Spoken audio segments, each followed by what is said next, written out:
Hello everyone, good morning. কেমন আছো সবাই? আশা করছি সবাই ভালো আছো আর আমরাও ভালো আছি। তো কেমন কাটছে ছুটিতে সবার দিনগুলো?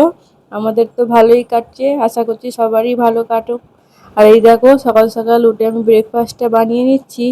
তো এবার ঘুম থেকে উঠেছি অনেকক্ষণই, তো উঠে ব্রেকফাস্টটা রেডি করে নিচ্ছি, সবাই মিলে খাওয়া দাওয়া হবে। যেহেতু ছুটির দিনে ঘরে আছে সবাই, একটু ভালো করে ব্রেকফাস্টটা বানিয়ে দিই। অন্যদিন তো তাড়াহুড়ো করে বানিয়ে দিতে হয়, আজকে একটু টাইম নিয়েই বানাচ্ছি। তো এখানে ব্রেকফাস্ট তো আমার রেডি হয়ে গেছে, আর দেখো খেতে বসেছি। আজকে না আমরা ঘুরতে যাবো অনেক জায়গায় জানো। তো সকাল সকাল উঠে ওই জন্য তাড়াতাড়ি ব্রেকফাস্টটা সেরে নিচ্ছি। তারপর আবার রান্না বান্নাও আছে, আজকে রান্না বান্না হালকাই রেখেছি, বাইরে যেহেতু খাওয়া দাওয়া করবো। ওই জন্য দুপুরে বেশি হেভি খাবার খাবো না জানো তো। ওই জন্য হালকা আজকে আলু চনা ডাল আর একটু মাংস আছে, ওটা একটু ও যদি খাই তো খাবে, আমি আর খাবো না। ওই হালকাই খাবো আজকে। চলো খাওয়া দাওয়া করে নিই, আবার পরে আসছি। হ্যাঁ, সকালে ব্রেকফাস্টের পর আর তোমাদের সামনে আসাই হয়নি। তো দেখো এখন রেডি হব বলে একদম তোমাদের সামনে চলে এসেছি। তো কেমন লাগছে আমাদের জানিও। এই দেখো, জামা পরেছি এই সাদা কালার, ও সাদা পরেছে, আর মেয়েকে কালোই পরিয়েছি। কেন, ও যা নোংরা করে, ওকে আর ভয়ে সাদা পরালাম না, অন্যদিন সাদা পরিয়ে দেবো। তো চলো এবার ঘুরতে যাওয়া যাক। আর এখানে দেখো, মেয়ে বলছে এই জুতোটা পরতে ওর পাপাকে, বলছে ওইটা ভালো লাগছে না, এটা পরো। কি জিদ করছিল যে এটাই পরো, ওর বাবা বলছে থাক, এটা অন্যদিন পরবো, ও শুনবেই না। এখন থেকেই মেয়ে চয়েস করতে শিখে গেছে, পাপা কোনটা পরবে না পরবে। মেয়েটা আমার না বড় হয়ে যাচ্ছে। তো দেখো এখানে ওকে কোলে নিয়ে নিয়েছে। তো দেখো আমরা বেরিয়ে পড়েছি। এটা আমরা এখন যাচ্ছি কোথা দিয়ে বলো তো, রামনাথপাড়া হয়ে সোজা ডিমার্টের রাস্তাটা ধরবো, দিয়ে ওদিক দিয়ে সোজা যেতে হবে। আমেদাবাদ হাইওয়ে আছে, আমেদাবাদ হাইওয়ের ধারেই রেস্টুরেন্টটা। তো আমরা এই প্রথমই যাচ্ছি, আগে যাইনি, অনেকদিন ধরেই ভাবছিলাম যাবো যাবো, কিন্তু যাওয়া হচ্ছিল না সময়ের জন্যে। তো এখন ছুটিতে তো ভাবলাম চলো ওখানেই যাওয়া যাক প্রথম দিনে। তো এখানে চলে এলাম দেখো ঘুরতে। জায়গাটা না বেশ ভালো, বাচ্চাদের জন্য খুবই ভালো। এসে না বোরিং হবে না, অনেক খেলার জায়গা আছে, বাচ্চাদের বসার জায়গা আছে বড় সড়ো, কিছু মনেই হবে না। আর বাইরেটাই ভালো হাওয়া দিচ্ছিল, কি সুন্দর লাগছিল জানো বসতে। আর এখানে মেয়ে দেখো না কি আনন্দ, ছুটোছুটি করতে লেগে গেছে। ও তো একটা ফটোও তুলতে দিচ্ছে না, আমি বলছি দাঁড়াও একটা সিঙ্গেল ফটো তুলি তোমার, সে তুলবে না, খেলা করতেই ব্যস্ত। তাও এখানে একটু কোলে নিয়েছি, এসেছে বলে, নালে কোলেও থাকতে চাইছে না জানো। দুটো ফ্যামিলি এসেছিলাম আমরা, তো ওই বাচ্চাটার সাথে খেলা করতেই ব্যস্ত। তো দেখো না এখানে ওকে আমি দেখাচ্ছি যে দেখ ফুল গাছগুলো কি সুন্দর, ও আবার হাতে নিয়ে ছিঁড়ে দেবে জানো, আমি মারবে ওরা, ওরম করো না। তো দেখো রেস্টুরেন্টটা কি সুন্দর না, আমার তো বেশ ভালোই লেগেছে। একটু দূরে কিন্তু ভালো বেশ জানো তো, আর তোমার দামও সেরাম নয়, সব কিছু খাবারও ভালো, আমার তো বেশ ভালোই লেগেছে।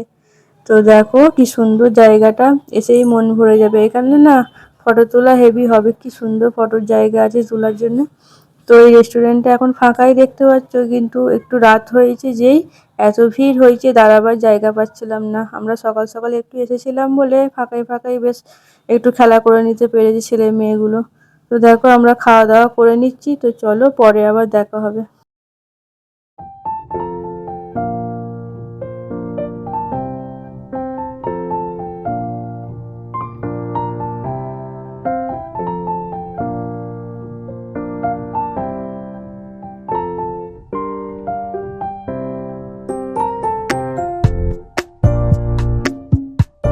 আমরা তো খাওয়া দাওয়া করে ওখান থেকে বেরিয়ে পড়েছি।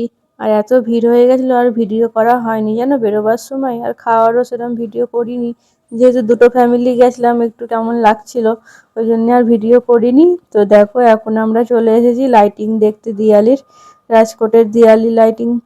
তো আমি বেরোই, যতবার এখানে এসেছি ততবারই লাইটিং দেখতে বেরোই।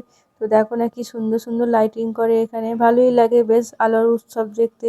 আমার তো বেশ ভালোই লাগছিল, কি সুন্দর সুন্দর, আর চারিদিকে না এত গান বাজনা বাজছিল, তো ভালোই লাগছিল চারিদিকটা। তো আসার সময় একটু লাইটিং দেখে ঘরে এলাম জানো তো।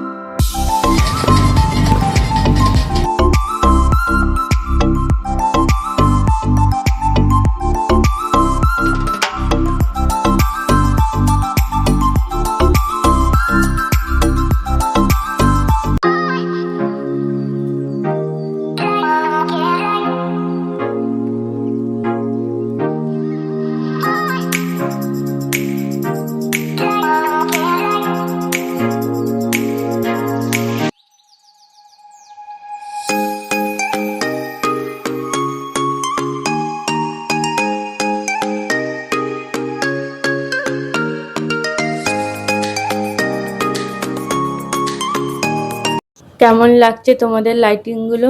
ভালোই লাগছে বলো? আমার তো বেশ ভালোই লাগছে। আর এই যে দেখতে পাচ্ছ, এটা হলো একটা সোনার মার্কেট।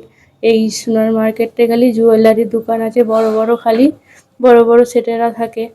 তো ভালোই লাগে, দেখো না দোকানগুলো কি সুন্দর লাইটিংয়ে ভরিয়ে দিয়েছে। দিওয়ালি মানেই তো আলোর উৎসব বলো, চারিদিকটা তো আলো তো ভরেই যাবেই। আর দিওয়ালিতে এত বোমবাজি ফুটানো হয়, আর সারা রাত বোম ফাটিয়েছে জানো, এত আওয়াজ হচ্ছিল চারিদিকে। আর আমার তো কি ভয় লাগছিল, রাস্তা দিয়ে যেহেতু যাচ্ছিলাম, তো ভয়ও লাগছিল যদি গায়ে একটা বোম এসে পড়ে। তো ভয়ে ভয়ে তাড়াতাড়ি বাড়ি চলে গেছি। চলো এবার বোমবাজি ফাটবে চারিদিকে, আর যাওয়া যাবে না বেশি দূর। তো এই ঘুরে সোনার মার্কেটটা ঘুরে লাইটিং দেখে মেয়েকে একটু খেলা করিয়ে দিয়ে আমরা বাড়ি চলে গেছিলাম। তো চলো তোমরা এই লাইটিং দেখতে থাকো, ভালো থেকো, সুস্থ থেকো। দেখা হচ্ছে আগামীকাল নতুন একটা ভিডিওর সাথে। ভিডিওটা আজকে এখানেই তাহলে শেষ করলাম। আর এই দেখো